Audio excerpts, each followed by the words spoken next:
जो लोग जिन्होंने पीटीआई के जिन लोगों ने ये खुशी का इज़हार किया है कि ये पाबंदियाँ बानी पीटीआई की वजह से लगी हैं और बानी पीटीआई को रहा किया जाए और वगैरह-वगैरह।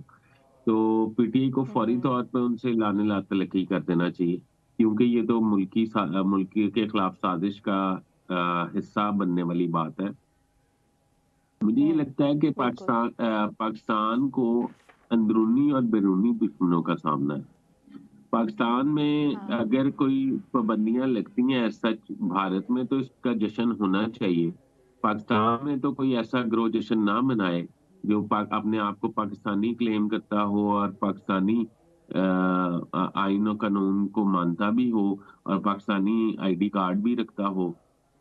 उसको तो शर्म आनी चाहिए, उसको दुःख होना चाहिए, उससे गुस्सा होना चाहिए कि अमेरिका ने हमारे साथ अच्छा हुँ, नहीं किया कि उन्होंने पाकिस्तान पे पाबंदियाँ आयद की हैं और पाकिस्तान ने हमेशा उनके मुश्किल वक़्त में साथ दिया है और उस वक़्त में दिया जब वो उन दुनिया में उनके साथ अलाय बनने के लिए लोग तैयार नहीं थे।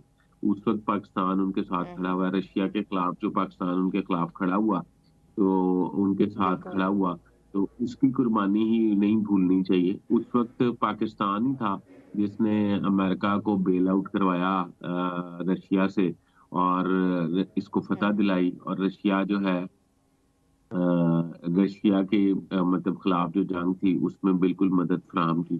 तो मेरा ये ख़्याल है कि जिन हुँ, लोगों हुँ, का ये स्टैंड या क्लेम है कि वो मतलब बानी पीटीआई की इस वज़ह से लगी है ये पाबंदियाँ, तो फिर पीटीआई को या उनसे लातल्की कर देनी चाहिए तो या फिर हमारे अदलिया को इस बात पे सो मोटो लेना चाहिए, जो भी उसका तरीक़ाकार तब्दील हो गया। नए तरीक़ाकार के मुताबिक हुँ, वो हुँ, सोमोटो लेना चाहिए कि ये पूछना चाहिए कि आप पाकिस्तान की इस मतलब बर्बादी पर, पाकिस्तान के इस इंसल्ट पर जो खुश हो रहे हैं, तो पाकिस्तान को आपको फ़ौरन छोड़ देना चाहिए और भारत में शिफ्ट हो जाना चाहिए।